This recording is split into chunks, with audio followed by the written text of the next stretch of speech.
presente seminario forma parte de los beneficios que ponemos a disposición de nuestras instituciones aliadas, en este caso, profesionales de las ciencias jurídicas del Colegio de Abogados de Morón y la Asociación Civil Abogados Unidos. Cabe destacar que este seminario es posible gracias a la alianza académica entre UVirtual y la Universidad de Salamanca para llevar hasta ustedes temas de alto valor profesional, respaldados por el prestigio y la calidad de dicha universidad española con más de 800 años de trayectoria y considerada como la universidad hispana más antigua del mundo. Les quiero informar que este seminario exclusivo tendrá el beneficio de contar con un certificado de participación para todos los asistentes que presencien la totalidad de la ponencia. Por ello, antes de finalizar, compartiremos un breve enlace en el cual podrán confirmar sus datos para la elaboración del certificado. En esta sesión online estamos muy honrados de contar con la participación de la doctora Nieves Sanz Mulas, quien nos dirigirá en el tema Criminalidad y Poder, ¿por qué los corruptos no van a la cárcel? La doctora Nieves es doctora en Derecho Penal con premio extraordinario en el año 2000 y catedrática del área de Derecho Penal de la Universidad de Salamanca. Imparte clases sobre Derecho Penal, Criminología, Política Criminal y Derecho Penitenciario. Es autora de 90 publicaciones, tiene reconocidos 3 sexenios de investigación y ha impartido más de 3 centenares de conferencias y cursos en Europa y Latinoamérica. Es profesora en la Escuela Nacional de Policía desde hace 2 décadas. Ha sido investida 3 veces como doctora honoris causa. Cuenta con la medalla al mérito policial con distintivo blanco en 2006. La profesora Sanz cuenta también con 3 años de experiencia como fiscal, siendo directora de la Unidad de Igualdad de la Universidad de Salamanca entre los años 2011 y 2016. Para más información sobre la trayectoria de la doctora Nieves Sanz, pueden encontrar en su página web www.nievesanz.es. Ahora se los voy a compartir también junto con toda esta información a través de unos enlaces en nuestro chat. Les informamos también que todos los asistentes pueden escribir sus interrogantes en el espacio de preguntas y respuestas que está habilitado para tal propósito y pueden ver en su barra inferior. Por favor, nosotros vamos a registrar sus dudas para que sean respondidas al final de la sesión. Sin más, los dejo a todos con la ponencia de la doctora Nieves Sanz. Le doy la bienvenida, doctora. Muchas gracias por acompañarnos y le cedo la palabra. Muchísimas gracias, Paulina. Voy a poner el PowerPoint por el que me voy a regir. ¿Se ve bien, verdad? Sí, se ve correctamente, doctora. Perfecto, muy bien. Muy buenas tardes aquí en este lado del océano. Muy buenos días ahí donde estoy. Me imagino que me estáis escuchando la mayoría. Además, creo que concretamente desde Argentina. Espero que os encontréis muy bien y bueno, durante más o menos esta hora que va a durar mi intervención, pues he elegido como tema un tema que nos preocupa a todos, es la criminalidad de los poderosos y por qué al final nuestra política criminal no es efectiva en relación con los delitos cometidos por los más poderosos y sin embargo nos encontramos con la ironía de que las cárceles están llenas, hacinadas y que no deja de aumentar el número de personas que ingresan en las prisiones, casualmente todas ellas de los estratos más desfavorables. Bien, si nos encontramos como el gran problema de la criminalidad de nuestro tiempo es ese triángulo de las Bermudas formado por la globalización, la corrupción y el crimen organizado. No se trata de que el problema sea recibir regalos en base a tu buen comportamiento como funcionario en relación con tus funciones, sino la lógica de la reciprocidad que deriva de ello. Si yo como profesora, como catedrática de Derecho Penal, que en España soy funcionaria de una universidad pública, recibo un regalo de altísimo valor por parte de alguno de mis alumnos, yo me vería la obligación moral de ser recíproca. Y eso podría suponer, por ejemplo, aprobarle la asignatura que está suspensa. Eso no deja sino de ser un acto de corrupción que sería catalogable como prevaricación. Sin duda, y la historia nos lo demuestra, el poder se ha utilizado para delinquir y delinquir impunemente y siempre en beneficio propio. Es decir, lo que ponen en común todos los delitos relacionados con la delincuencia de los poderosos es que todos ellos están directa o indirectamente relacionados con el beneficio económico, con el lucro económico. Porque si nosotros hablamos de corrupción en términos generales, pues es el uso del poder para beneficio personal, para beneficiarse tú y las personas más cercanas a ti en detrimento de la función pública, que es la que realmente estás ocupando. Y la globalización lo que ha hecho es ampliar extender más estas prácticas, porque la desregulación de la economía ha supuesto también el incremento de nuevas prácticas corruptas. Una corrupción que, si en otro tiempo era inherente a una relación determinada entre un político y un gran empresario, hoy se tiene la conformación de una delincuencia organizada. Estamos hablando de que hay toda una infraestructura material y humana que precisamente se beneficia de estas relaciones tóxicas entre el poder económico y normalmente y el poder político. Como vemos, la corrupción es un pulpo cuyos tentáculos llegan absolutamente a todo, llegan a todo. Pueden afianzar o pueden quitar y poner de los lugares a la gente, a los políticos, puede afectar a la economía, puede afectar a la justicia, a las telecomunicaciones, etcétera, etcétera. Como bien sabemos, la corrupción puede ser pública o privada, sin menospreciar ni muchísimo menos los efectos dañinos de la corrupción privada, porque juega y rompe con las reglas de la competencia leal. A nosotros los que nos tiene que preocupar, porque pone en peligro la propia democracia, es la corrupción pública por los efectos macroeconómicos negativos que sin duda tiene. Cuando un político está más preocupado en pensar qué parte se puede llevar del pastel, obviamente implica que ese dinero no va a los programas sociales correspondientes. En un país corrupto disminuyen las inversiones, o al menos las inversiones serias, por el panorama de incertidumbre que se abre, y los empresarios saben que van a tener que pagar y comprar las voluntades de muchas escalas de la burocracia. Y, por supuesto, implica que se invierten en megaproyectos normalmente inútiles, con sobrecostes injustificados, lo que crea una enorme desigualdad social y la generación de élites, una realidad que va a todo punto en contra de lo que se espera de un Estado social y democrático de derecho. En todo caso, y por resumir, digamos que para hablar de corrupción se puede definir como la privatización del Estado, o lo que es lo mismo, los funcionarios públicos, que no dejamos de ser meros gestores de lo público, de lo común, en beneficio de todos, actúan como si fueran los dueños de eso público, lo que acaba obviamente teniendo esos efectos macroeconómicos negativos que pueden acabar con la propia democracia. Como decíamos, aquí se trata de una moneda de dos caras. Estamos hablando, por un lado, tenemos al poder político, que utiliza su poder institucional para beneficiarse, y del otro lado tenemos al poder económico, esas amistades peligrosas que normalmente comienzan con lo que todos conocemos como la financiación ilegal de partidos políticos.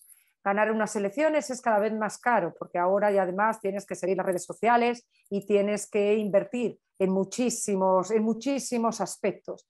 Entonces, ganar las elecciones es muy caro, y eso implica que se requiere financiación externa. Una financiación externa que al final viene de los grandes empresarios o del gran sector bancario. Es la financiación ilegal de los partidos políticos.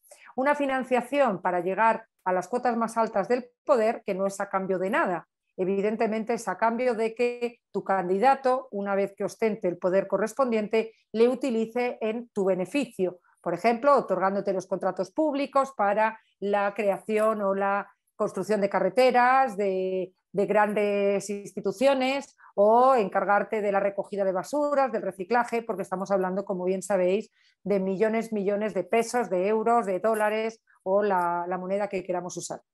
También esa relación puede darse posteriormente. Una vez que el político ostenta el cargo público, puede entrar en contacto con un empresario, con alguien perteneciente al sector bancario, que le pide que le sea favorable en sus decisiones, a cambio de beneficiarle posteriormente. ¿Cuándo? Pues cuando deje el puesto político, por ejemplo, darle un puesto en su consejo de administración. Es el fenómeno que se conoce como puertas giratorias. En todo caso, estas amistades peligrosas, conformadas por la delincuencia de cuello blanco, por un lado, y por el poder político, el poder público, por otro lado, hacen que necesariamente tengamos que dirigir estrategias en las dos direcciones. Tenemos necesariamente que buscar estrategias para combatir la criminalidad de cuello blanco que está en ese lado de la moneda, junto a la criminalidad de la política, le llaman la criminalidad dorada, que está en el otro lado de la moneda. Es muy representativo ahora lo que la foto que yo os tengo aquí puesta, la imagen que os tengo puesta, porque al final el gobierno es consciente de que necesita el sistema bancario, al sistema económico, para llegar o mantenerse en el poder, pero que el voto lo tiene el pueblo. Por tanto, al pueblo le venden migajas, normalmente mediante grandes propuestas de reformas legislativas que evidentemente no llegan a ningún lado, que por eso en el ámbito penal conocemos como derecho penal simbólico, pero que consigue acallar las clamaciones populares, mientras subrepticiamente al que mantiene beneficiado con todas sus decisiones sigue siendo al poder económico, porque es el que tiene la capacidad de elevarlo al poder, mantenerlo o directamente desfenestrarlo, acabar con él. Todos conocemos en nuestras realidades megaproyectos cuya utilidad no tenemos muy clara. En este caso yo os pongo dos imágenes de España. Una es la Torre Miramar, que está en Valencia, que mira para todas partes como el mar, que es un terrible y feo mamotreto, muy cercano a la Facultad de Derecho, por eso lo conozco, que costó 24 millones de euros, el doble de lo presupuestado, que supuestamente sirve para subir arriba y admirar la preciosa ciudad de Valencia, pero que a los 3 meses de su construcción se estropeó el ascensor y como era muy caro para las arcas municipales no funciona desde entonces, con lo cual está este monstruo de cemento en mitad de una rotonda de la preciosa Valencia, afeando muchísimo el entorno, y un ejemplo claro de que cuando un político quiere llevar a cabo prácticas corruptas, obviamente tiende siempre a elegir macroproyectos, porque siempre será más fácil llevarse una buena tajada de un proyecto de muchos millones de euros que de un proyectito de 30.000 euros, 30.000 dólares. ¿Y qué decir sino también del aeropuerto de Castellón? Costó 150 millones de euros y durante 5 años no despegó un solo avión de ese aeropuerto.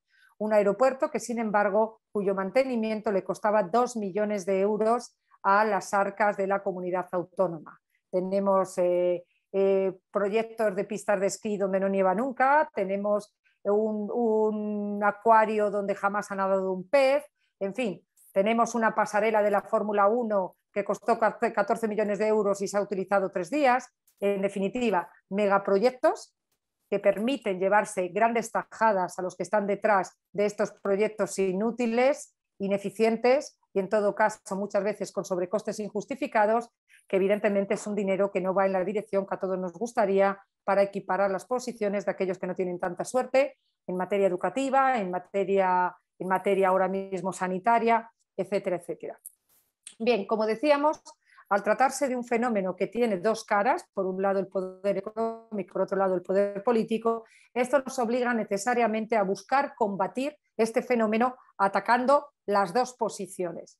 Si hablamos de la delincuencia de cuello blanco, pues esta delincuencia de cuello blanco, que como no sé si sabéis, pero en todo caso os lo cuento, se llama delincuencia de cuello blanco porque a diferencia de la delincuencia tradicional cometida por los sectores más marginados de la sociedad, en este caso es una delincuencia cometida por normalmente hombres en traje chaqueta con los cuellos de la camisa blanco, es decir, personas que cometen delitos muy graves con grandes repercusiones en el sistema, pero que no se manchan las manos. Por eso se llama criminalidad de cuello blanco. Una criminalidad de cuello blanco que, con las fisuras marcadas por la globalización y la desregulación de la economía, está teniendo cada vez más características de crimen organizado. Y lo cierto es que detrás o junto a esta realidad siempre hay una persona jurídica, y nuestros sistemas hasta ahora se han demostrado absolutamente ineficaces para luchar contra los delitos cometidos por personas jurídicas. Eso es lo que nos lleva a hablar de la necesaria, como veremos, responsabilidad penal de las personas jurídicas. Eso unido a que nuestros códigos penales tienen todos una serie de delitos socioeconómicos que evidentemente han mostrado muy poca eficacia si tenemos en cuenta que al final no se aplican o nadie va a la cárcel y por tanto es un claro ejemplo de derecho penal simbólico. En definitiva, nuestros códigos penales pensados para un mundo de mercaderes que ya no es la realidad globalizada e intercomunicada de nuestro tiempo se muestran claramente ineficaz, y eso es uno de los retos a los que nos enfrentamos en la política criminal de nuestro tiempo. Y si además esta criminalidad organizada tiene carácter transnacional, pues obviamente esto implica la necesaria armonización penal entre las legislaciones de todos los países para evitar el forum shopping, o lo que viene a equivaler en que las empresas que se pueden mover sin ningún problema a nivel internacional acaban ubicándose en aquellos países donde tienen más posibilidades de obtener grandes beneficios sin demasiados riesgos. En definitiva, esto es una muestra de cómo el derecho penal al final no es sino una red diseñada para atrapar a los peces pequeños, dejando fuera a los grandes. Un claro ejemplo del mundo al revés en el que vivimos. Si nos ponemos del otro lado, del lado de las actuaciones políticas en las prácticas corruptas, por ejemplo, por poner solo unos datos, ya sé que podría haberlos actualizado, pero en todo caso que nos sírvanos como ejemplo. En España, según los datos aportados por el Consejo General del Poder Judicial, entre julio de 2015 y septiembre del 2016 fueron procesadas 1.378 personas por corrupción. Sin embargo, a 1 de enero del año siguiente, solo 87 de estas personas estaban en prisión, 82 en carácter ya condenados y 5 en preventivo, de los 400 condenados que efectivamente se habían producido. Entonces, claro, esto nos lleva a preguntar, muy bien, vale, supuestamente tenemos muchas leyes. De hecho, Tácito decía que en un país corrupto se hacen muchas leyes precisamente para no parecerlo. Pero seamos claros, el que hace la ley hace la trampa. Lo cierto es que cada vez se abren y salen a la luz más casos de corrupción, sobre todo en lo que se refiere en su modalidad de contratos públicos, de contratación pública o de corrupción urbanística. España, sobre todo la zona sur, la Costa del Sol, es el paraíso para la inversión de las grandes tramas corruptas y de la mafia, tanto italiana como rusa, etc. En todo caso, y como bien sabéis, el problema de la corrupción es su difícil cuantificación, porque las personas involucradas, que es el que corrompe y el que se deja corromper, están igualmente interesadas en que la situación no se descubra. Por tanto, al final nos guiamos por índices de percepción de la corrupción como el que todos conocemos de Transparencia Internacional. En todo caso, y como decíamos, pese a que los datos, aunque sean obtenidos de forma indirecta, nos demuestran que estas son unas prácticas cada vez más habituales, lo cierto es que al final solo hay como condenas a prisión una séptima parte de las sentencias que recaen en firme. Esto nos lleva a preguntarnos nuevamente por qué sucede esto. Bien, pues partamos de una realidad. La corrupción es más bien un problema político que un problema legal. ¿A qué me refiero? Que al fin y al cabo los que tienen la capacidad de tomar medidas al respecto, supuestamente o en muchos casos son los menos interesados en que eso sea así. Es decir, sí, dictan muchas nuevas normas, hacen grandes alegatos en los medios de comunicación de que van a ser tajantes contra la corrupción, pero lo cierto es que al final esas normas están diseñadas, hechas a medida los corruptos, sus grandes amigos, los empresarios. Es decir, son normas pactadas. Ese huesecillo que muestran a la ciudadanía mientras abren una puerta atrás para que ni ellos ni los amigos de esas amistades peligrosas acaben en la cárcel. Y os voy a poner un par de ejemplos españoles. Por ejemplo, el famoso delito de financiación ilegal de partidos políticos se introdujo por presión internacional en el Código Penal español en el año 2015. Exactamente ocupa el delito del artículo 306 bis. Salió el presidente de turno diciendo que su partido era el más intolerante contra la corrupción y por eso era el primero en nuestro país que había aprobado, que había metido el delito de financiación ilegal de partidos políticos. Bueno, aparte de que su partido político en esos momentos estaba siendo investigado por una financiación ilegal de partidos políticos, lo que ocurre es que, como en el momento en que se cometieron los hechos no estaba en vigor este delito y no cabe la aplicación retroactiva de la ley desfavorable, bueno, pues aparte de ese hecho, cuando tú lees el capítulo, lees el artículo, ves que se considera financiación ilegal las financiaciones directas al partido político, y para que tengan cárcel necesariamente deben superar la cuantía de 500.000 euros. En definitiva, nadie da directamente 500.000 euros al partido y si da dinero al partido o si quiere hacerlo, evidentemente busca otras muchas estrategias. Es decir, puede pagarle un miti, que ya se lo devolverá a base de favores una vez que gane las elecciones, puede condonarle una deuda previa o todos los partidos políticos tienen fundaciones que son las que pueden ser financiadas. En definitiva, la realidad es que con el delito del 306 bis se está permitiendo como modo legal financiar de esas formas indirectas a los partidos políticos, con lo cual un nuevo ejemplo, un nuevo huesecillo, un nuevo ejemplo de derecho penal simbólico para calmar las aclamaciones populares y calmar las conciencias, sobre todo las políticas. Otro ejemplo que os puedo contar es que en el delito de malversación de caudales públicos, también en el año 2015, aprovechando que la opinión pública estaba toda hablando de la reintroducción en nuestro país de la cadena perpetua a través de eufemístico nombre de prisión permanente revisable, pues se modificó el delito de financiación ilegal, de malversación de caudales públicos, hasta el punto de que se introdujo un supuesto hiperatenuado, según el cual se puede bajar la pena en 2 grados y evitar, por tanto, la prisión de aquellos ya condenados por un delito de malversación que o devuelven el dinero o colaboran con las autoridades. No y, basta con el lo que implica al final un mensaje político criminal muy peligroso, que no sería sino roba todo lo que puedas, malo ha de ser que te pillen, y siempre que te pillen siempre tienes la oportunidad de devolverlo o al menos pegar un chivatazo, ¿no? Y involucrar a otros para evitar la prisión. Como se trata de una norma penal favorable, se aplica no solo a partir del 2015 en adelante, sino con efecto retroactivo. Por tanto, un ejemplo más del que hace la ley hace la trampa, de que no se trata de tener muchos delitos en el Código Penal, introducir más para combatir la corrupción, sino de preguntarnos cómo y dónde están las trampas. Porque en nuestro país, además, contamos con el sistema de aforamientos más amplio del mundo. Eso implica que solo entre diputados, senadores y cargos políticos, tanto a nivel local como a nivel autonómico, tenemos más de 60.000 aforados, eso sin contar las fuerzas y cuerpos de seguridad que tienen un aforamiento parcial. ¿Qué significa esto? Esto significa que si ellos cometen un delito, no van ante el juez predeterminado por la ley, que sería lo normal, sino que van ante instancias concretas. Si es un cargo a nivel autonómico, van al Tribunal Superior de Justicia, y si es un cargo a nivel nacional, como por ejemplo un diputado o el presidente de la nación, irían ante el Tribunal Supremo. Y claro, aquí está el problema.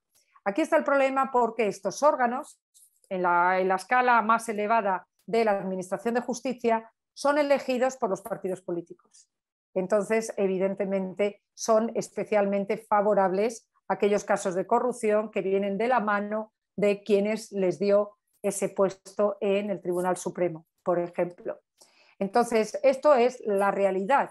Y otra realidad es que, además, nos tiene que llamar la atención que en estos órganos no hay una segunda instancia. Es decir, la primera sentencia es la sentencia firme sin capacidad de recurso alguno. Y, sin embargo, todas estas personas van tan felices ante esos tribunales. Luego, por algo será. En todo caso, volvemos otra vez, el que no quede muy claro dónde están los límites entre una falta disciplinaria a sancionar administrativamente y un ilícito penal, lleva también a que se juegue mucho con esta dualidad, de modo que siempre es fácil poder absorber penalmente y derivar el procedimiento al ámbito administrativo. Y todos tenemos muy claro que no es lo mismo para el prestigio y para el funcionamiento político de una persona y estar llamado ante una instancia administrativa que no llama la atención de ninguna manera, que es ser catalogado como un acusado en un ilícito penal. También hay otro problema. Estamos hablando muchas veces de macrocausas y nuestras instancias judiciales no tienen los recursos para ser diligentes y rápidos e instruirlas en un tiempo adecuado. Estamos hablando de macrocausas en las que muchas veces hay cientos de implicados que derivan en piezas separadas y que además estas personas están acompañadas por grandes abogados que utilizan como estrategia defensiva meter las cuestiones incidentales que amplían y amplían más y más el procedimiento, en el fondo buscando que prescriba por el paso del tiempo. Por tanto, estamos hablando de otra manera subrepticia de que al final no pase nada, porque la tramitación del procedimiento se amplía indefinidamente en el tiempo, yo creo que esperando que mueran los implicados para que mueran por lo menos sin la mala fama de ser unos corruptos. En el año 2015 el Gobierno también modificó los plazos para la instrucción de estas causas y obligó a que se llevaran a cabo en un plazo de 6 meses, prorrogable hasta otros 6 meses. Estamos hablando de un plazo de 1 año, no recuerdo bien si era 1 año, año y medio máximo. Teniendo en cuenta que las grandes causas en España en casos de corrupción llevan una media de 10 años, obviamente es una manera indirecta de evitar la concentración de pruebas suficientes para que se habla en la apertura del juicio oral y al final esta persona acabe siendo condenada, porque es imposible recabar pruebas fehacientes en tan corto tiempo. ¿Por qué? Pues otro problema, porque estamos hablando de procedimientos muy difíciles de probar y de que las personas al cargo de las investigaciones, tanto desde el ámbito policial como judicial o desde la Fiscalía, no tienen los conocimientos técnicos y jurídicos necesarios para saber discriminar las pruebas.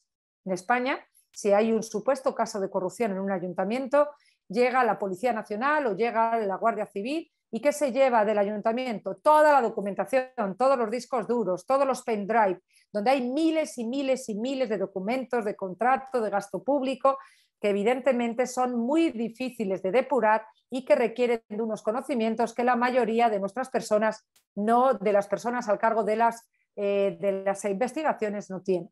Yo soy profesora desde hace 20 años de los inspectores de Policía Nacional en España y yo bromeo con ellos y les digo que menos gimnasio, porque estas personas sobre todo tienen mucho sobrepeso, y más contabilidad, porque lo que hay que hacer es seguir el rastro del dinero a efectos de poder reunir las pruebas adecuadas y poder además rescatar ese dinero, que es lo que pide la opinión pública.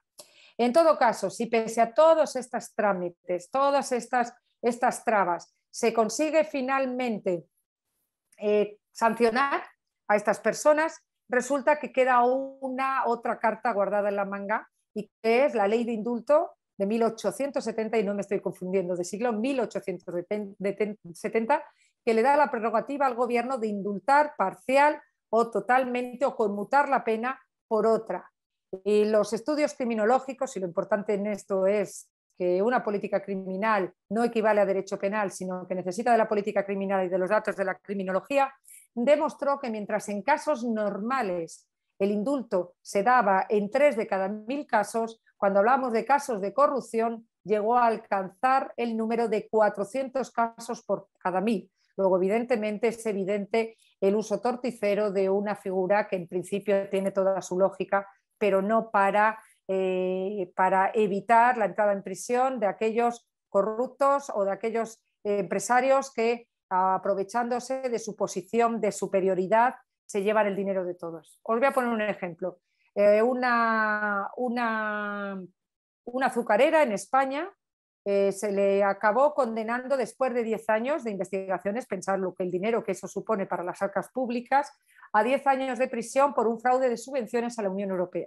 Y pusieron a los directivos de la empresa al final una pena de 10 años de cárcel. Llegó el gobierno de turno, conmutó esa pena de 10 años de cárcel por una multa de 30.000 euros. Si tenemos en cuenta que vendieron la azucarera por 600 millones de euros, pues evidentemente, pese al disgusto de los 10 años de procedimiento, salieron ganando. Y esto es un mal mensaje para acabar con este tipo de prácticas corruptas. En definitiva, todo esto nos demuestra que pese a todas las grandes manifestaciones públicas de que vamos a ser muy duros contra la corrupción, lo cierto es que hay una ausencia clara de interés político en la persecución y castigo de las conductas corruptas. Que esta picaresca latina, española, y que vosotros tenéis en gran medida, pues lleva a que ni siquiera nuestros políticos tengan la ética como para dimitir y para enfrentarse de una forma objetiva y de una forma ética, lo más ética posible, a estos casos. Me gusta mucho este dibujo porque pone lo que dice una ministra alemana pillada en un presunto plagio de tesis doctoral, bajaría la cabeza y diría dimito, pero si esa ministra fuera española empezaría con todo tipo de excusas, esas son medio verdades, son fotocopia de la fotocopia, la culpa es de mi marido, etcétera, etcétera. Un alto cargo español buscando una palabra desconocida, dimisión, porque ellos saben perfectamente que la trampa está en aguantar, porque ya llegará otra noticia que se pondrá por encima de su supuesta causa corrupta y él podrá seguir ostentando el poder. Bien, como decíamos, si queremos buscar una política criminal que realmente sea efectiva en esta materia, lo primero que tenemos que hacer es leernos los delitos socioeconómicos para luchar contra la delincuencia de cuello blanco, adaptándolo a la realidad de nuestro tiempo. Habrá que hablar de fraude de inversiones y habrá que hablar de otras figuras delictivas y, por supuesto, hablar de responsabilidad penal de las personas jurídicas. Tardaremos más o tardaremos menos, pero por ahí van los tiros. Sí, pueden contarme aquí que es que la persona jurídica no reúne con los requisitos de la teoría del delito y las figuras a las que estamos acostumbradas, que no tiene comportamiento, que no tiene capacidad de culpabilidad. Mirad, la teoría del delito se diseñó en base a una delincuencia que no es la que ahora tenemos. Entonces habrá que rediseñar. Pero si realmente queremos que los entes colectivos, como un agente cada vez más habitual en los delitos que más nos tienen que preocupar, se abstengan de delinquir, necesariamente tienen que responder con su prestigio y con sus capacidades económicas. Y eso nos lleva a hablar de responsabilidad penal de las personas jurídicas. España tiene, al menos en la teoría, responsabilidad penal de las personas jurídicas desde el año 2010. En el año 2010, a través de la Ley Orgánica 5/2010, pasamos del famoso Societas delinquere non potest al Societas delinquere potest. 5 años después, y si hubiera recaído una sola sentencia condenatoria, se hace una reforma tremenda a la responsabilidad penal de las personas jurídicas, de modo que muestra muchas debilidades. En primer lugar, porque parece que toda persona jurídica que disponga de un programa de cumplimiento, de un compliance, puede verse absolutamente impune por las conductas que se hagan en su beneficio y en su nombre. Como si el mero hecho de tener 20, 30, 100, 200 hojas escritas sobre tu buena voluntad fuera suficiente como para demostrar que eres bueno. Qué mejor prueba de que no lo has sido cuando te estamos juzgando por un delito cometido en tu seno pese a tener ese compliance. Entonces, digamos que hemos dado el paso, pero queda muchísimo por afinar. En todo caso, España no tiene el sistema general de punición de conductas de personas jurídicas como sí tiene Francia, por el que yo abogo, pero tiene un numerus clausus de conductas, es decir, solo responderán por aquellas conductas que específicamente lo digan. Y la verdad es que aquí hay ausencias muy relevantes. Por ejemplo, no cabe la responsabilidad penal de las personas jurídicas, mirad qué ironía, en los delitos contra los derechos de los trabajadores. Y supuestos como la malversación de caudales se acaban de introducir apenas hace 2 años y por obligación internacional. En todo caso, no nos hemos mostrado nada imaginativos en materia de penas. Si al final la responsabilidad penal de la persona jurídica gira en torno a que pague una multa, en muchos casos le acabará conviniendo, porque es más caro poner los filtros y no cometer un delito contra el medio ambiente que pagar la multa correspondiente. Hay que ser más imaginativos en materia de pena e incidir en el desprestigio que la conducta puede producir para esa empresa, que es lo que más le interesa y es el mejor mecanismo preventivo.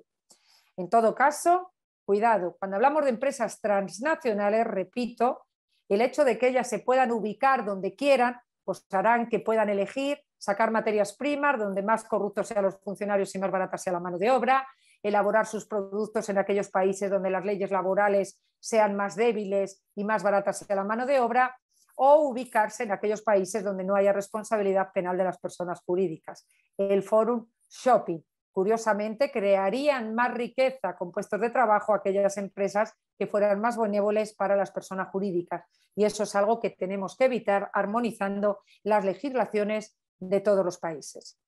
Si hablamos del frente abierto en relación con la corrupción pública, pues evidentemente no se trata de meter más y más delitos, que no son más que señuelos para los ciudadanos, pero que siguen infinitamente ocupándose, que siguen beneficiando, aunque sea en la sombra, a los que tienen la capacidad de ponerlos, mantenerlos o quitarlos del poder. Y lo que tenemos que hacer es detectar los efectos,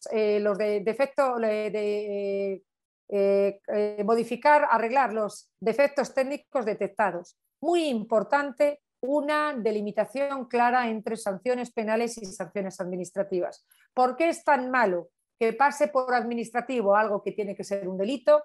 como que pase por delito algo que tiene que ser simplemente una falta administrativa, teniendo en cuenta que el poder político se está judicializando.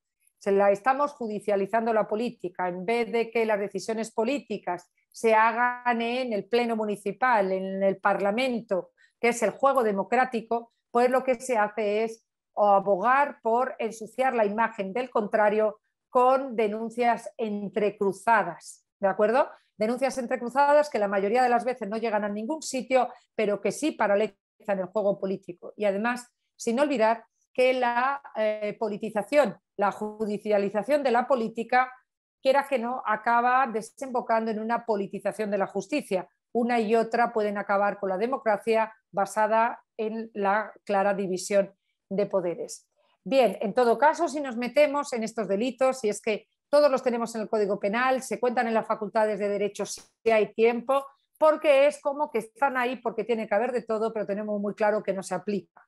Pues si nos ponemos realmente en la voluntad de aplicarlo, veremos que tiene muchísimos defectos técnicos que tenemos que pulir. Por ejemplo, la mayoría de estos delitos son delitos especiales, ¿de acuerdo? Eso significa que solo puede ser sujeto activo el que ostente la categoría de servidor público. ¿Y qué ocurre en nuestros tiempos donde el neoliberalismo, que lleva a privatizar cada vez más el Estado, ¿de acuerdo?, está poniendo mucho dinero y muchos intereses en manos de privados, pero que están ejerciendo funciones públicas?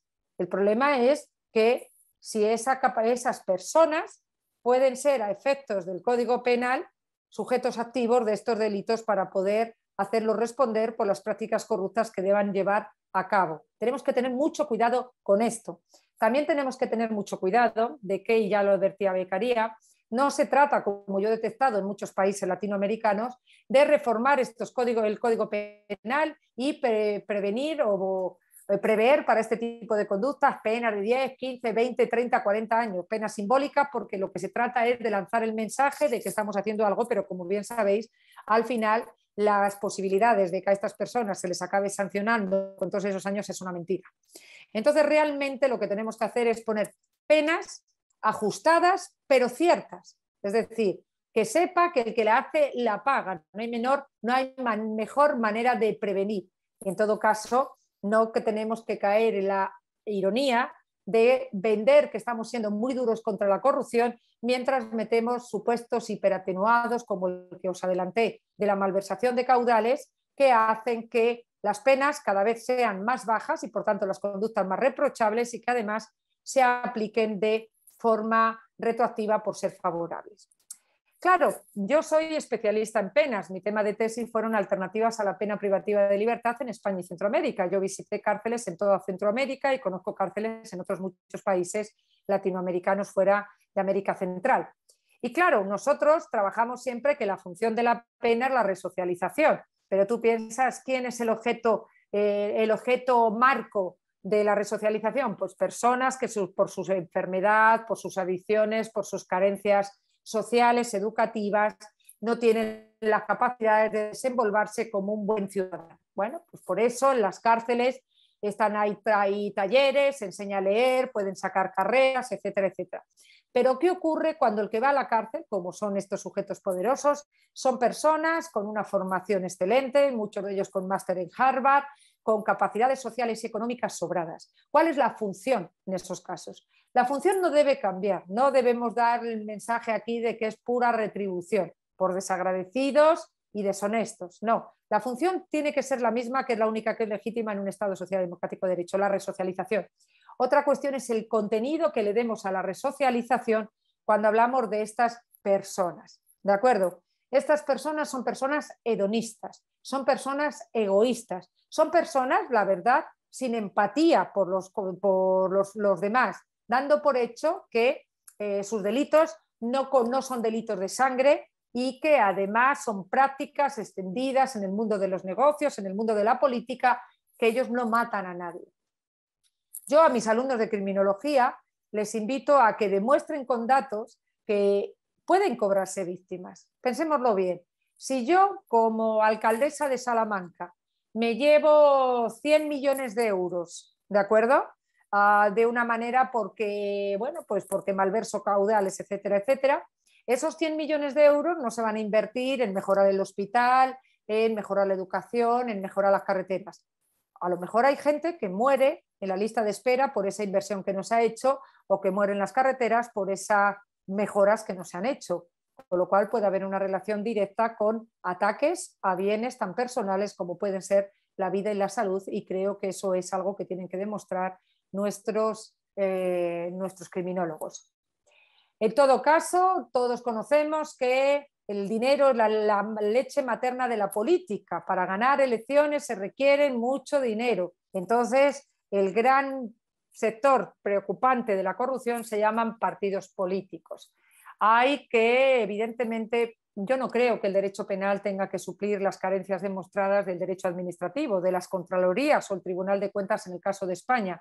El mejor control es el control interno, porque seamos claros, los que nos dedicamos al derecho penal no sabemos derecho administrativo, no somos capaces de diferenciar entre un contrato público bueno, malo y unos gastos hechos conforme a la ley de presupuestos, etcétera, etcétera. El control tiene que ser desde dentro. Sin embargo, al menos en España, la posición asumida por el Tribunal de Cuentas, que precisamente está pensado para que controle cómo se gasta el dinero público en la administración, resulta que nunca ha encontrado, curiosamente, ni una sola conducta irregular en lo que se refiere a la financiación de partidos políticos. Entra el derecho penal para intentar solventarlo, pero como ya os he adelantado, solo castiga donaciones directas al partido, la cárcel solo existe a partir de los 500.000 euros y además es una ley retroactiva favorable. Por tanto, es un ejemplo claro de derecho penal simbólico que, como os decía, al final invita al político a aguantar la presión, incluso la presión mediática por un supuesto caso de corrupción, porque, como decía Ramoneda, al final gana el político que más aguanta, porque todo pasa. Siempre hay otra noticia que va a ocupar la opinión pública. A algunos la guerra de Ucrania les ha venido muy bien porque se ha dejado de hablar de sus casos de corrupción. Pensar en Boris Johnson, el primer ministro de Reino Unido. Le ha venido fenomenal la guerra de Ucrania porque ya no habla de sus fiestas en plena pandemia mientras estaban enterrando al duque de Edimburgo. En definitiva, necesitamos reformar, verá, os dije el 306, es el 304 bis del Código Penal. En todo caso, aquí no se trata de hacer un derecho penal del enemigo y un antigarantismo penal y procesal para este tipo de conductas. Si queremos realmente aplicar a ciencia cierta la igualdad ante la ley, tiene necesariamente que hacerse un proceso igual de garantista para todos, también para ellos. Esto implica que tenemos que mantener la figura de la acusación popular. Os hago un pequeño excursus en este sentido. La acusación popular es la figura que permite a la colectividad mantener la acusación aunque no la vea el Ministerio Fiscal. Esto, por ejemplo, Manos Limpias, la ONG Manos Limpias mantuvo la acusación popular contra la infanta Cristina, que permitió que, aunque casualmente el Ministerio Fiscal no vio nada, la Abogacía del Estado no vio nada y nadie vio nada, la sentamos en el banquillo. También es cierto que al final no se le impuso más que una pena de multa, que ni siquiera era pena, se consideraba una responsabilidad civil, bueno, una elucubración jurídica que quería evidentemente condenar a un miembro de la Casa Real. Entonces, mucha gente me pregunta, ¿sirvió para algo? Sí, claro que sirvió. El hecho de que un miembro de la Casa Real se sentara en el banquillo es el mejor mensaje preventivo que podemos imaginarnos, aunque nunca seamos capaces de ver con números, de demostrar con números cuánta gente se ha abstenido de cometer determinadas prácticas corruptas precisamente ante la imagen de ver a un miembro de la Casa Real sentada en el banquillo. Hay que reformar la figura del aforamiento. Creo que es importante para el juego democrático mantener el aforamiento porque evita enriquecer esas denuncias cruzadas por supuestas injurias o calumnias en los debates parlamentarios. Pero ahora bien, soy partidaria de que una vez que ese político hay prueba ciencia cierta y es acusado formalmente por un delito que nada tiene que ver con el prestigio de su función, sino con su desprestigio, en ese caso habría que derivar el hecho al juez predeterminado por la ley, al juez natural predeterminado por la ley, que no está tan viciado políticamente. El proceso tiene que tener todas las garantías. Eso implica que para que el juego político fluya de forma normal hay que evitar las imputaciones por si acaso, hay que evitar la judicialización de la política. La política se tiene que hacer en los foros correspondientes, no con denuncias entrecruzadas. Por supuesto, hay que tener mucho cuidado y mantener el secreto de las actuaciones y reaccionar social y disciplinariamente ante su violación. Solucionar el problema del tiempo y las piezas separadas. Eso implica dotar a la justicia de toda la infraestructura material humana que sea necesaria para que se aceleren este tipo de procedimiento. Y, por supuesto, evitar el uso arbitrario de la política de indultos. Esto implica que el personal a cargo de las investigaciones cuente con la especialización, los medios y la independencia necesaria. Y, por supuesto, la opinión pública quiere saber dónde está ese dinero y quiere que se recupere para que se invierta en el beneficio de todos los españoles. Hay que trabajar conjuntamente desde el ámbito judicial y desde el ámbito político, policial, para investigar y descubrir todo esto, luchar contra los paraísos fiscales y la opacidad que todavía se pueda mantener en la información bancaria. Y, por supuesto, tenemos que utilizar sanciones inteligentes y selectivas, porque lo que no queremos es sancionar al Estado en su conjunto y reducir las posibilidades que tengan de trabajo, lo que llevaría indirectamente a perjudicar a muchas personas que nada tienen que ver con la comisión de estos delitos. Por supuesto, el blanqueo de capitales es otro de los sectores que tenemos que trabajar. En todo caso, y ya para finalizar, repito, no hay mejor control que el interno, el control administrativo. Hay que tomar medidas preventivas que abandonen las causas de la corrupción, reduciendo su proliferación.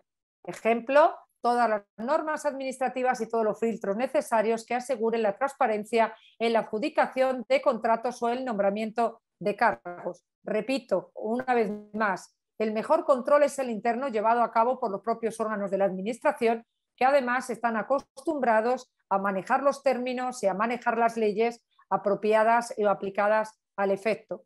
Tenemos que trabajar concretamente y neutralizar las áreas institucionales donde más proliferan las prácticas corruptas, como pueden ser los partidos políticos, pero también todo lo relacionado con la contratación pública y el urbanismo. Acabar, por supuesto, con las puertas giratorias.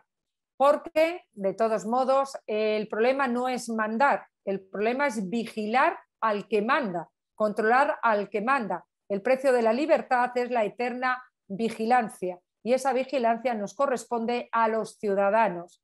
Y en el momento en que, pese a que el cargo público está inmerso o ya incluso condenado en un caso de corrupción, le seguimos votando, pues al final va a ser verdad eso de que cada país tiene la corrupción que se merece. Nada más, muchísimas gracias.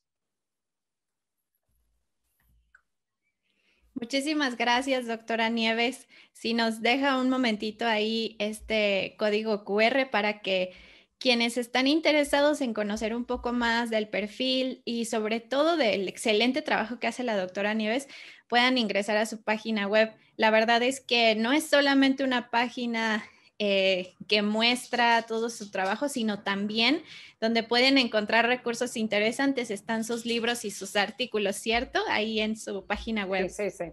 Están abiertos todos mis artículos, todos mis capítulos y algún libro. Así es, así que pues los invitamos a conocer un poco más de la doctora y de su trabajo en su página web. Les recuerdo también que este seminario exclusivo tiene el beneficio de contar con un certificado de participación para todos los asistentes que asistan hasta el final de la ponencia. Aún nos falta el espacio de preguntas y respuestas, pero antes les pido que en el enlace que les acabo de compartir por el chat en este momento, por favor, llenen sus datos para que nosotros podamos elaborar su certificado y enviárselos por correo electrónico. Y bueno, antes de pasar a las preguntas, por favor, si alguien tiene una inquietud, un cuestionamiento con respecto a este tema del que hoy nos ha hablado la doctora Nieves, por favor, es momento de ponerlo en el espacio de preguntas y respuestas. Y mientras tienen estos minutos para poner sus preguntas, les recuerdo que a través de la Alianza CONU Virtual, los miembros matriculados en el Colegio de Abogados de Morón y la Asociación Civil de Abogados Unidos pueden acceder a un descuento exclusivo del 15% sobre el valor total de los másteres de la Universidad de Salamanca en convenio CONU Virtual. Específicamente, les sugerimos revisar los contenidos del máster en Política Criminal, del que la doctora Nieves es directora, y otros que se encuentran disponibles en la página que explica los beneficios de este convenio con su asociación. El enlace a la página se los comparto en un momento a través del chat también. Bueno, con este beneficio exclusivo, ustedes como profesionales tienen la posibilidad de lograr un título en la universidad hispana más antigua del mundo bajo un modelo de estudio 100% online, con el que pueden continuar obteniendo valiosas herramientas para el ejercicio profesional del derecho. Si ustedes están interesados en obtener este beneficio, por favor, simplemente deben postular llenando el formulario que se muestra en el sitio web del convenio que les estoy dejando ahora mismo en el chat. Y pues bueno, sin más, me permito leer las preguntas de nuestro público asistente, doctora, para dar paso a su respuesta. Muy bien, bueno, aquí la doctora Luna Rodríguez pregunta: ¿la corrupción como instrumento idóneo para el crimen organizado resulta un oxímoron en la realidad mundial? ¿Por qué es tan complejo atrapar a los corruptos? ¿Es por la idoneidad que cuenta su organización? No, sobre todo cuando estamos hablando, como él dice, de crimen organizado, que muchas veces adquiere las características de criminalidad transnacional. El grave problema es que no estamos todos a una. Vamos siempre por detrás de la criminalidad. Ellos no tienen problema en ponerse de acuerdo inmediatamente y nosotros seguimos agarrándonos a nuestro principio de territorialidad, nuestras propias leyes. La cooperación judicial y policial es dificilísima y ellos al final pues saben perfectamente a dónde están los sectores de mayor beneficio y con menores riesgos. Entonces, las prácticas de corruptas a nivel fuera externas, ya no los españoles ya no hacen prácticas corruptas a nivel nacional. Ellos saben en qué país latinoamericano, por ejemplo, pueden comprar la voluntad de su ministro de Educación para colocarle los libros que aquí mismo se editan. En definitiva, falta realmente esa conciencia del problema mundial que nos afecta a todos para que nos pongamos de acuerdo tanto en las normas como en los modos de cooperación para que nos salgan indemnes. Muchas gracias, doctora. Otra pregunta por aquí. Guillermo Rodríguez cuestiona: ¿cómo se puede combatir la corrupción de partidos populistas que llegan al poder? Yo he terminado diciendo, y es algo en lo que creo, que al final tenemos la corrupción, cada país tiene la corrupción que se merece. Porque al fin y al cabo, los que, aunque nos den un huesecillo, lo que tenemos que hacer es descubrir que nos están dando un huesecillo, no dejarnos engañar y no avalar con nuestro voto a aquellas personas que sabemos que están en prácticas corruptas y, por tanto, lo único que estamos haciendo es darles la oportunidad de que sigan actuando de la misma manera. Entonces, el trabajo sobre la corrupción en los partidos políticos es el punto cero. Pero claro, ¿cómo vamos a hacer que sean los partidos políticos los que aprueben unas leyes que están precisamente pensados para perseguirlos a ellos y a sus estructuras? Pues por ahí empieza. Por eso es tan importante la política criminal, que es tomar conciencia de que desde luego no podemos nunca hacer equivaler política criminal a derecho penal, porque aprobar y aprobar leyes no tiene la virtud mágica de acabar con los problemas y la realidad nos lo demuestra todos los días. Ver el problema en su conjunto, y se trata de estrategias de ética pública, de enseñar a la gente a votar de una forma informada, de una forma coherente y de una forma legítima. En definitiva, es mucho lo que nos queda por andar, porque aquellos que tienen el poder van a ponernos todos los obstáculos que puedan, porque evidentemente no tienen interés en que esto termine. Justamente dos preguntas relacionadas con este punto. Federico Murano, él nos dice que uno de los grandes problemas es que muchos organismos de control dependen precisamente de los poderes que se supone que ellos deben controlar. ¿Usted qué opina? ¿Qué modelos alternativos considera que son posibles para permitir superar esta limitación? Ahí me pillas, porque eso es puro derecho administrativo y yo no sé derecho administrativo, pero en todo caso empieza por ubicar ahí una de las debilidades. Y si tenemos claro que las contralorías, tal y como están conformadas ahora mismo, no funcionan porque precisamente sus miembros son puestos a dedo por los mismos partidos políticos que no tienen interés en que lleven a cabo ninguno de sus controles, evidentemente lo que hay que depurar son los controles administrativos con las estrategias que puedan definir los especialistas y que yo desconozco y por tanto no me voy a aventurar a dar una solución porque sinceramente no tengo ni idea.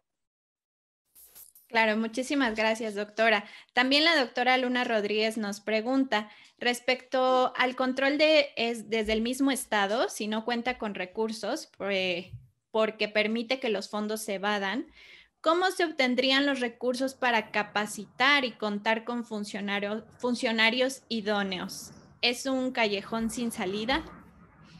A ver, yo creo mucho en la ética pública y yo creo que a lo mejor el gran problema que tenemos es que incluso, ¿por qué en las escuelas de negocio no se habla sobre ética pública? ¿Por qué no se trabajan estos temas en las facultades de Derecho de las que salen muchos de los partidos políticos? Tenemos que educar, tenemos que dejar de ver y enseñar a nuestros hijos que el político corrupto es un espabilado que se llena los bolsos como hace todo el mundo, pero que no hace daño a nadie, a verlo como lo que es, delincuentes como tal tienen que ser tratados y tienen que ser perseguidos. La educación, y no cuesta tanto, la educación es parte de nuestro desarrollo como personas, lo que pasa es que debemos enfocarla bien. No tenemos que seguir alentando a nuestros niños, no ya decirte que sean youtubers o que sean tiktokers, que eso yo ya no le veo ninguna lógica absoluta, pero que si mañana son un funcionario, que no olviden que son funcionarios por el bien de todos, porque representan a lo que es de todos, no a lo que es suyo. Entonces tenemos que dejar de reírnos de estas cosas delante de nuestros menores, de nuestros hijos y ningunear este tipo de prácticas o negarlas. Son muy graves y las consecuencias son enormemente perjudiciales para todos. Luego, a lo mejor como sociedad tenemos que empezar a estigmatizar este tipo de conductas para que aquellos que vayan cubriendo esos puestos sepan por dónde no deben nunca cruzar. No hacer como algo que ya está enquistado y que es el modo de operar de nuestras instituciones. Esto es todo administrativo y desde luego educacional. Gracias, doctora. Justamente Víctor Hugo Fernández nos preguntaba cómo hacemos para cambiar una cultura que lleva más de 50 años enquistada. Las instituciones ya se encuentran infectadas por esta clase de personajes. Mirad, yo cuando doy bueno, salvo una vez, yo tuve que dar clases 27 horas sobre corrupción a los diputados mexicanos, que yo me reía porque cuando yo les contaba cómo funcionaba o dónde estaban las trampas de sus leyes, ellos tomaban apuntes muy interesados y yo me iba al hotel con la sensación de que no sabía si estaba enseñándolos a seguir llevando a cabo prácticas corruptas de la forma más impune o realmente estaba ayudando a combatir con ellos. Pero lo cierto es que tenemos que cambiar ese modelo. Y por empezar, eso empieza por cuenta los delitos contra la administración pública en la Facultad de Derecho, habla de corrupción. Yo fui la primera persona que la Escuela Nacional de Policía empezó a meter en el plan de estudios los delitos de corrupción, porque era un tema que no se tocaba. Nos tirábamos horas y horas y horas hablando del homicidio, sus formas, y precisamente España no es un país violento y estos temas no se formaba la gente y no se concienciaba. Cuando tú empiezas a hablar a la gente de esto, y hay que hablar de esto en todos los niveles educativos, pero sobre todo en aquellas carreras más afines a acabar ocupando puestos públicos o trabajando dentro de intramuros de la administración, hay que hablar de estos delitos. Hay que hablar de estos delitos y hay que concienciar. Y repito, al final somos lo que nos han enseñado y tenemos los filtros y las barreras que hemos mamado. Esto tiene que empezar por la casa y tiene que acabar en todos los niveles educativos. Tenemos que subvertir. También llevamos miles de años con una cultura claramente machista y poco a poco le vamos dando la vuelta al pastel, con lo cual lo que no se trata es ya está y así lo vamos a dejar. Hay que demostrar, y si es necesario con números, el daño tan terrible que provocan este tipo de prácticas para nuestro bienestar. Yo me acuerdo que lo primero que escribí yo sobre corrupción era delito de la corrupción urbanística y digo, ¿cómo puedo yo hacer ver a las personas cómo afecta su vida diaria? Porque parece que si no te pasa a ti no es un problema.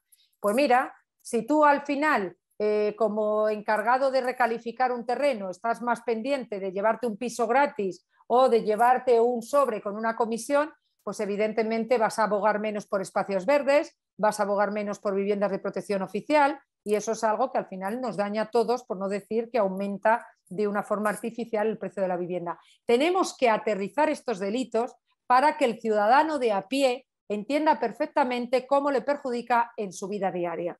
Y a partir de ahí los filtros de supervivencia funcionarán. Gracias, doctora.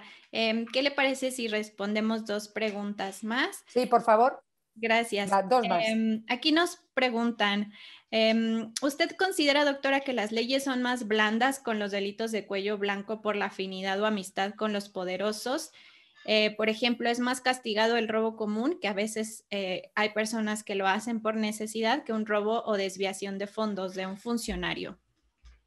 Yo lo he contado en la conferencia, el que hace la ley hace la trampa.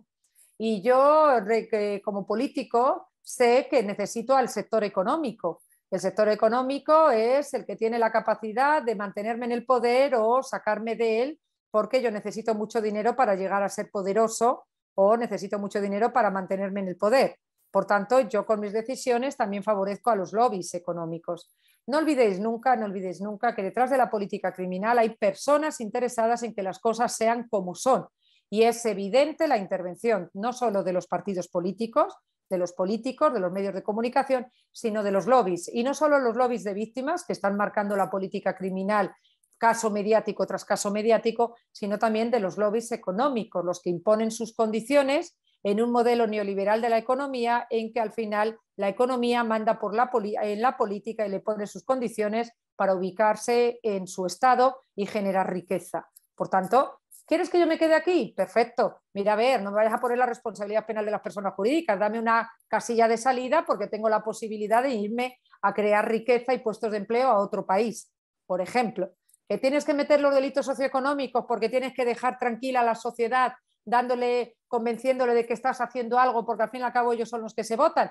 Vale, pero vamos a abrir todo tipo de estrategias y de puertas atrás para poder escaparnos. Evidentemente hay una gran presión y confabulación entre dos poderes que se autolimitan, que se autoalimentan y se necesitan.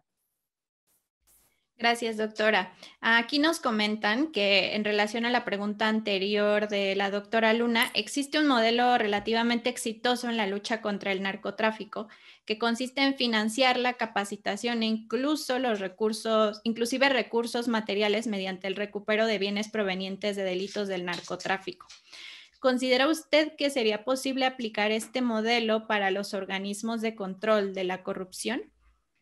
Hombre, por supuesto, todo el dinero que podamos recuperar y que lo reinvertamos directamente en las políticas preventivas que necesariamente pasan por la educación, pues por supuestísimo.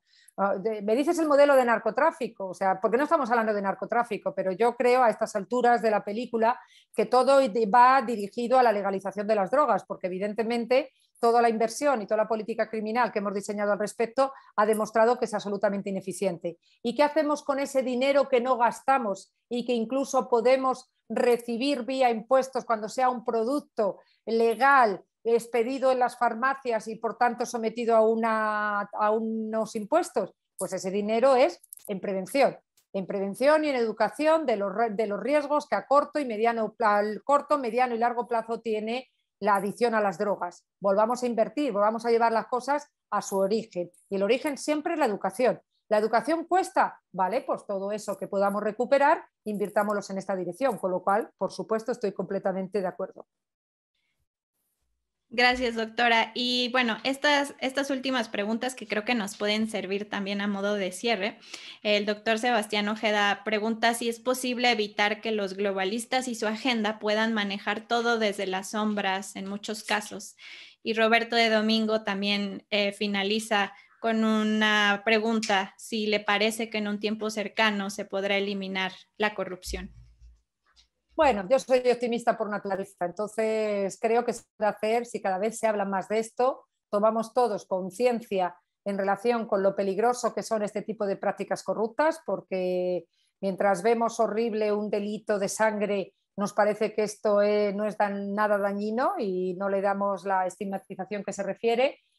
Formación, hablar de ello, prepararnos al respecto. Yo lo cuento a vosotros lo contáis a otro grupo y vamos extendiendo esta visión respecto de la gravedad y la prioridad de este tipo de políticas. Y bueno, la globalización, es que es muy difícil y muy complicado todo eso, es muy complicado.